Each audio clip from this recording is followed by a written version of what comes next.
there, Mr. Logan. How you doing, buddy? Hey, over here kicking the dog and smacking the cat, I guess.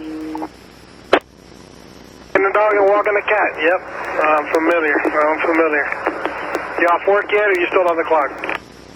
Oh no, I'm off, man. I'm waiting on the old lady to get here so I can go grab me a couple of cervezas. I got some family coming in. It's gonna be relax time now.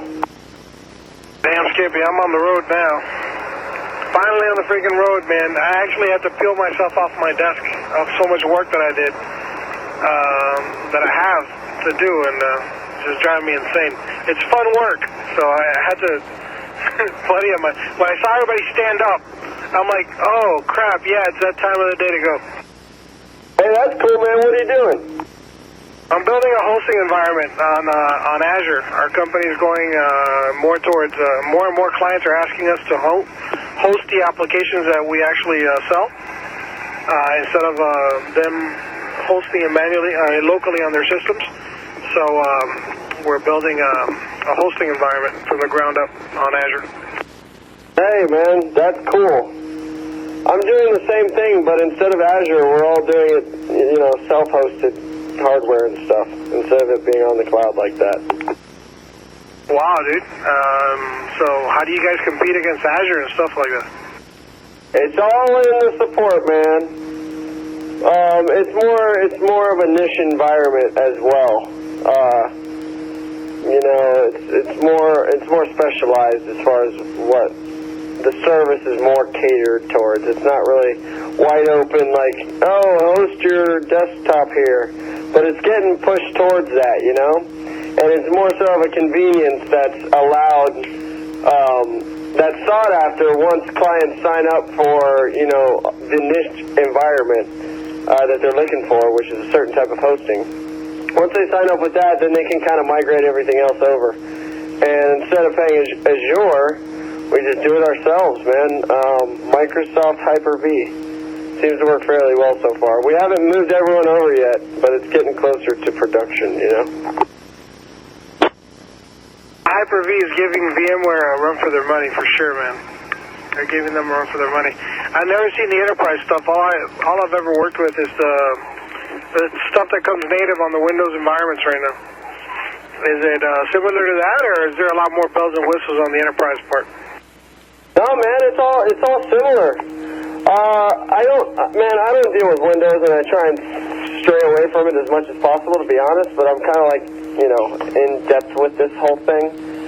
And right now it's on the back burner because we're doing like a whole bunch of like IP address migrations. It's just kind of everywhere, but it's really generally all the same, man. I think that there's like some type of, because you have to get data center version of Microsoft Server for some reason or another. I don't think it's VM limited. I don't know if it's like CPU limited or what, but I think that there's a certain reason why you would have to get the data center edition. Other than that, we run all the stuff on just standard Server 2016, you know, and it's pretty cool how it all kind of works together with like Active Directory, which we also have set up now, and how all that stuff like works in like its little Microsoft ecosystem. It's pretty cool how it works, but it's like, you know, it's like all those like different places of going places to find stuff. It's like it's not native to me, man. You know, it's cool and all, but you know, it is very fluid in how it works together. I guess you could say it's similar to how like a Mac works with like the iPhone and all that. But as far as features go, man, it's got like live migrations, I think, and you know, like some other type of clustering and, you know, replication and stuff like that. So I guess if those type of features came in the one that you had, then, you know, nothing really too spectacular.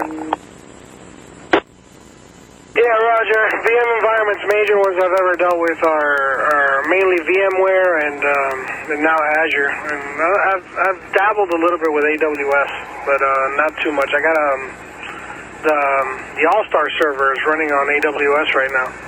That's the one that I used to link up, or that I'm going to use to link up all the GMRS stations that Sergio has so generously donated to a bunch of operators around here so we can create a network. But no, man, it's pretty cool, bro. I'm enjoying the Azure stuff, man. I'm trying to get my cert now for the Azure administrator, and I got another dude that's in the office for another branch of our company that's also doing Azure. So now it's cool. We can bounce ideas back and forth.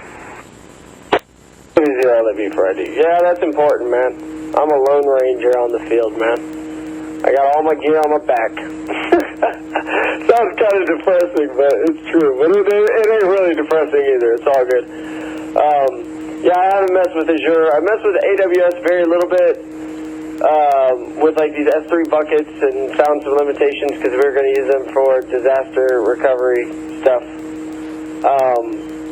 And other than that, man, I got a deep working knowledge in Zen, which is all Linux-based stuff. So I prefer that over anything. Just because I have hands-on use with it. I can freaking troubleshoot it and all that stuff, you know, hypervisor issues and all that, man. And it works great. And that's what I have my most experience with. But, you know, Microsoft Windows Hyper-V, it's all point and click, man. If you know how to do something, if you have any type of basic understanding of computers, you could figure it out, you know? I know for sure, dude, for sure. What are you guys using for disaster recovery now that you brought it up?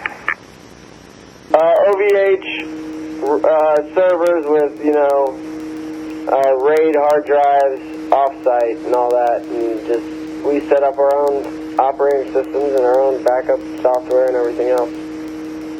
Other than that, enterprise level backup stuff is done via Idera. It's R1 Soft. I don't know if you're familiar. I've heard of OneSoft, but I've heard of Idera. Isn't Idera a SQL company? I don't know, but I think it's, I don't know.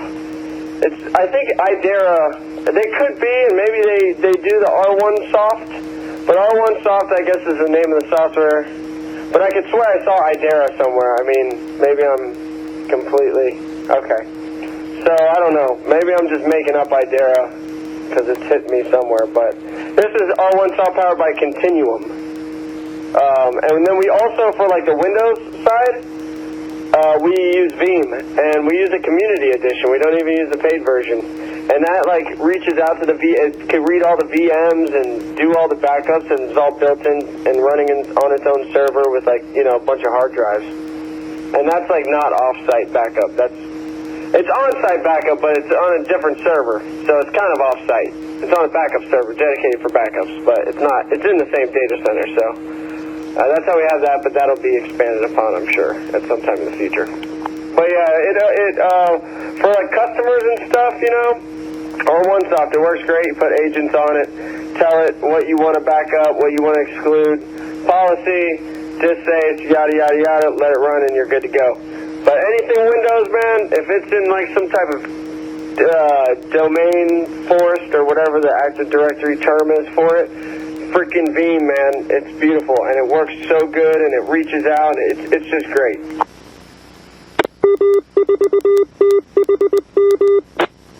B4D. Yeah, no, Veeam is great for the snapshots, man. That's the snapshots can get a little pricey to store sometimes because they're so darn big. And if you take a lot of them, that could be a problem. But yeah, man, I used to use that at home. I had a couple of virtual machines running in hypervisor. They were all Linux machines that I was running on hypervisor to do different things. You know, for testing, I had one for automation. I forgot what the heck I had the other one for, but I had like 3 machines running, and I used to like take Veeam snapshots on a daily basis and store it. And that filled up my drive quickly, but yeah, it was, you know, whatever. I didn't really care. You know, drive gets filled up, you delete some, and you keep on going. It's not a big deal. But yeah, man. So you don't have like another hot site for recovery. So if you were to lose that data center, you're screwed, right? So if I get a center in the garage and put a server in here, can I rent out space? Yeah, of course you can. No. So, like, right now, with the non-production system, we currently have Veeam only built into its own environment at this time. Nothing is in production yet. However, all the other stuff is, like, off-site backups,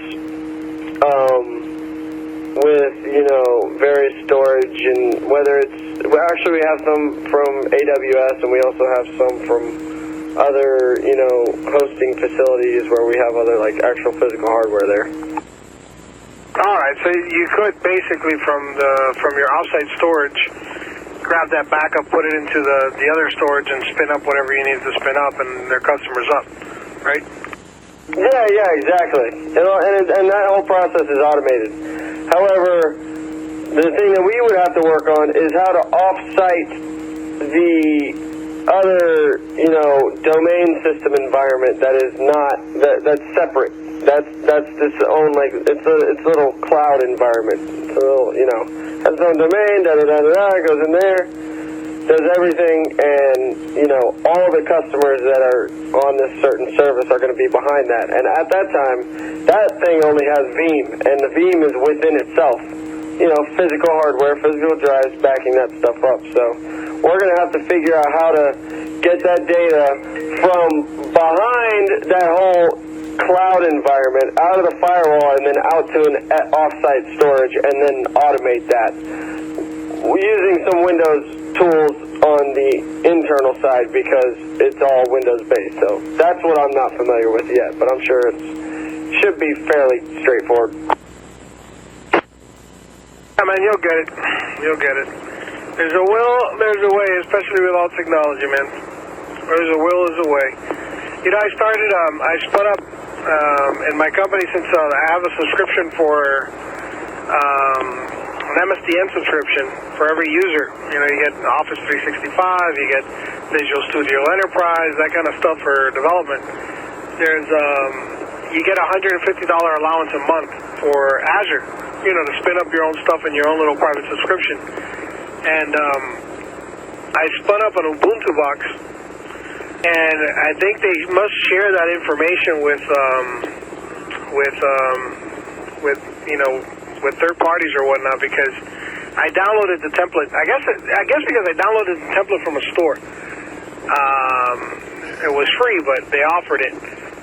Dude, I started getting emails after emails for this sales lady to asking like, what am I using Ubuntu for, and trying to upsell me on a bunch of other industrial enterprise level Ubuntu stuff for Ubuntu server and whatnot. I'm like, man, they're really trying to push that market on Ubuntu. Yeah, man. Yeah, that's cool though. Ubuntu is where it's at, man. I use CentOS myself. CentOS, however you pronounce it. Mainly, but I really play with all of them. So yeah. Hey man, I'll check in a little bit. My old lady just got home. That means it's time for me to run to the gas station, throw the pizza in the oven. W0LAB, Pete, nice talking to you, man. Fellow nerd, just like myself, you know. I don't say that in any bad way. Sometimes people think it's derogatory. Man, I take pride in that shit. That's just how we roll. W0LAB, man. Appreciate the conversation. Roger, Logan, 7-3s. No offense taken. I'm proud to be a nerd, brother. WB4, DB.